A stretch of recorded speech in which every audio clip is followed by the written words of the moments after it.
Week 14 has the Buccaneers taking on the Indianapolis Colts. The Buccaneers coming off a defeat last week get to take on the Colts in this one, who sit at 6-6 on the season with Jacoby Brissett. Colts team thought they were going to be a Super Bowl contender with Andrew Luck. Instead, they're wondering if they're going to have to go draft another quarterback. But after this performance here from Jacoby Brissett, well, Jacoby Brissett doesn't really have anything to do with this big play from Marlon Mack, as he's going to take this one to the house. First play of the game, gone.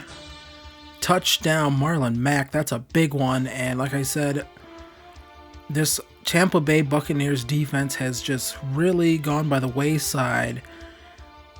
But, you just can't give up plays like that, and then you can't drop the football like that. Rashad Perryman dropping another one. He's had a case of the drops in the second half of the season. Here's Unga Boale with a check down right there, making it 4th and 4. So now Winston, they're going to go for it here, and they're going to go to Chris Godwin, who has been the leading receiver for this Tampa Bay Buccaneers team. Not Mike Evans, but Chris Godwin. Now here's a jet sweep action here to Scotty Miller. 2nd and 7, and he fights forward. And they're going to call that 3rd and inches. That looks like an obvious first down, but either way, Peyton Barber comes back next play. He gets it for the Buccaneers. Move the chains. 1st and 10 now. Winston going to look, and he's going to get sacked because, of course, he is. Tampa Bay offensive line has just been giving up the pressures nonstop. 2nd and 20. Here's a check down. And O.J. Howard probably could have blocked that guy, but he thought better of it. 3rd and 21 now. Winston looking, waiting for something to develop, and he gets sacked again. This time by Autry. That's his first sack of the game, 5th of the season. So 1st and 10. Here's Jacoby Brissett trying some little read option there, and he ends up fumbling the football on the tackle. Vita Vea is there to recover it, and that was sort of just not a bright idea by the Colts. And then here's a play here to Chris Godwin, and another missed block there by O.J. Howard. He's just not blocking well so far this season. Play later, here's Mike Evans getting the reception, touchdown, Tampa Bay, and this one is tied up. Mike Evans, that's his 6th touchdown pass of the season, or touchdown catch of the season. I'd be really impressed if he was throwing these balls to himself. But a nice throw there from Jamies Winston. Stood in the pocket, found his man. And then here is looks like a little bit of a screenplay there to the receiver. 2nd and 5 now. Jacoby Brissett running around back there, going all sorts of which ways. I don't think they teach you that at the Gruden quarterback camp. 3rd and 2. Brissett lofts this one up to his receiver. I believe that is Paris Campbell. He's able to come down with that one and pick up the first down. 1st and 10. Here's another nice pitch and catch to Pascal. Another first down. 3rd and goal this time, though. Jacoby Brissett just throws that one right out of bounds. No need to risk it. Take the points. Field goal unit comes out. Vinatieri puts that one through. He's been missing some field goals, so, can't ever be too sure. 3rd and 8, Winston finding Mike Evans here on the curl route. That worked pretty well. 2nd and 4 now. Winston going to hand this one off to Peyton Barber, who makes one man miss. And if that guy could have just held his block a little bit better, Barber could have been gone for a big touchdown run. 3rd and 5 now. Winston going to try to step up in the pocket, but right as he does it, his blocker just sort of releases the lineman, or the defender, right into him. Not ideal. So they go for it again on 4th and 5. Winston stands in, finds Chris Godwin. Got to get your feet set when you're throwing on the run sometimes, and Winston was able to do that. 2nd and 5 now. Winston gonna find Godwin again, who gets out of bounds at the 3. Play later, after losing 2 yards, it's Winston trying to find Godwin. That's overthrown a bit. Now Winston here stands in, finds Mike Evans, touchdown, number 7 on the season, and 2nd of the game for Mike Evans. And the Tampa Bay Buccaneers are going to take the lead in this one, 14-10.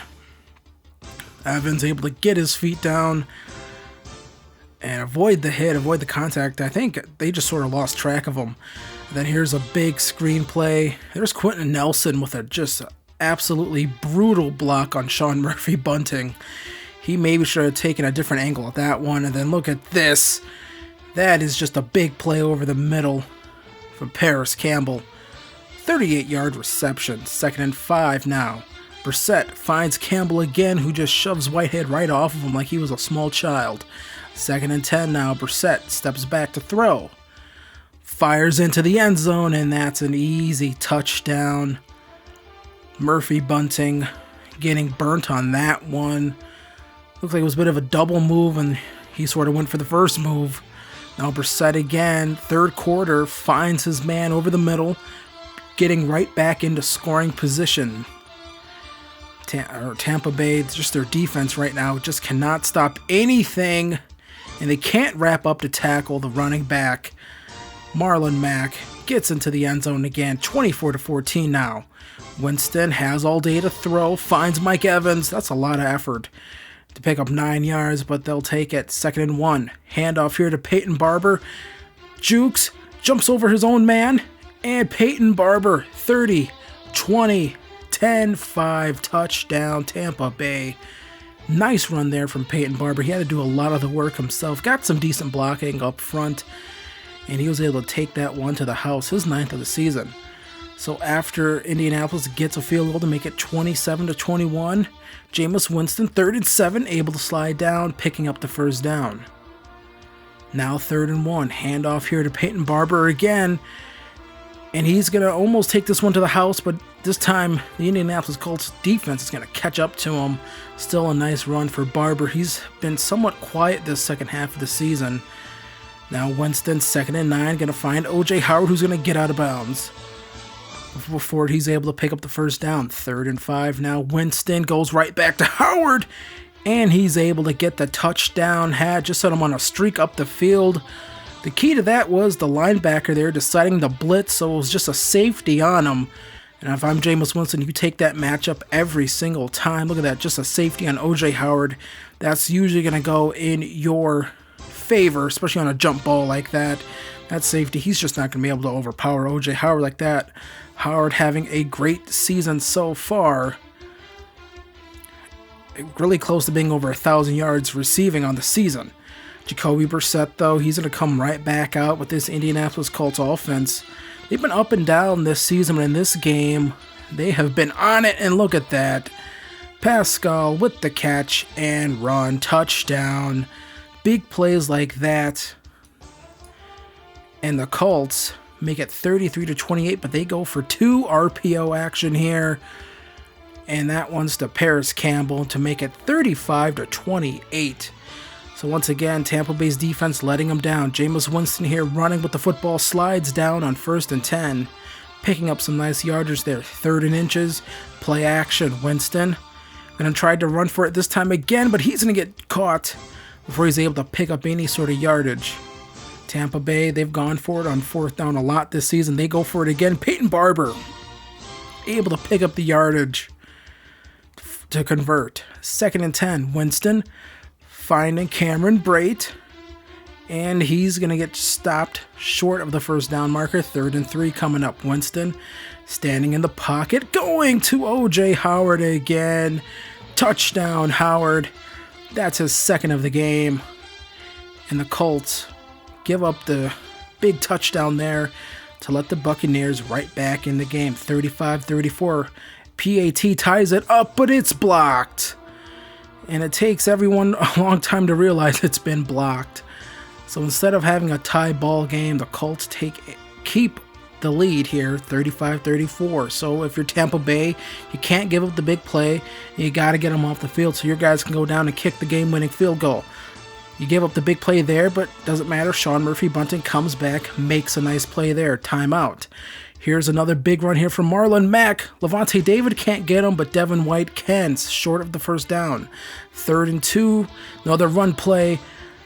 Look at that, Devin White making another big play here. Now this is interesting. They don't take the timeout. They just let the clock wind down to about 1:04 left. That's more than enough time to get down the field.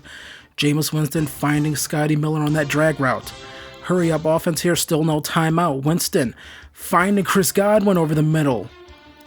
Are they going to take a timeout? No, they just spiked the football with around 23 seconds left on the clock. So keeping that timeout for when you could possibly really need it. Still more than enough time on the clock. Second and 10, Winston chucks this one over the middle to Scotty Miller. He goes down, and they're going to let this one get all the way to 1, take the timeout, and attempt a game-winning field goal. 48 yards, Matt Gay kick right down the middle. It's good, and Tampa Bay gets the victory 37-35 as they now improve to 9-4 on the season. Jamies Winston had a really nice day. Peyton Barber, 19 carries, 138 yards, and 1 touchdown. Really nice day for him. Jamies Winston, 3 runs of his own, 24 yards. And the running game showed up this time. O.J. Howard, 75 yards, 9 receptions, 2 touchdowns. Mike Evans, 5 receptions, 38 yards, and 2 touchdowns on the game for him.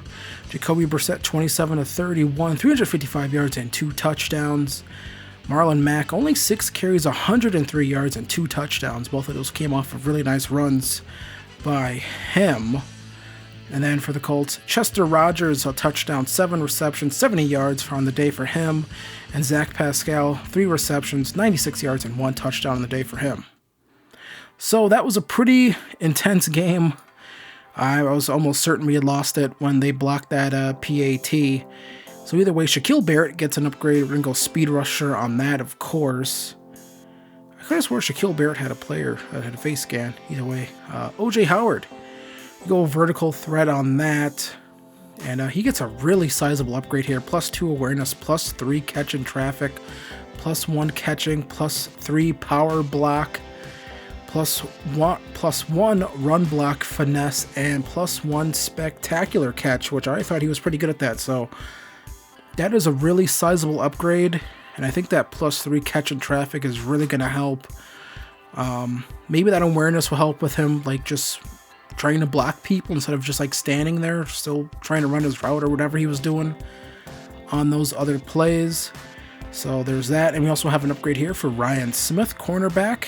I've been going man-to-man on a lot of these. I think I'm going to have to switch and go to zone a little bit for some of these guys, because sometimes when we just run some of these zone defensive concepts, they just are clueless, so that's not ideal. Alex Kappa gets an upgrade. He's been terrible in run blocking. TJ Logan, who we saw a little bit for most of the second half of the season, but I think we're going to go back to Ogabonwale. That name's tough. I'm just going to call him Dare. That's his name, Dare. So don't get too mad, Buccaneers fans, if I mispronounce and butcher his name. I believe he used to play for Wisconsin. He used to play for the Badgers, so there's that. And then we get an upgrade from Mike Evans after we do our practice. And I think here we just go physical. I just go physical, right? Come on. Or do I go route runner? I think I went route runner. Yes, I did go route runner. And I don't think I haven't got an upgrade for him. So you got +2 awareness, +2 medium route. That's all right. So at 9-4, we go and take on the 3-10 Detroit Lions before we have to take on the Texans and Falcons. So come back for that, and hopefully we can wrap up this playoff spot and make the playoffs for the first time in a long time for the Buccaneers.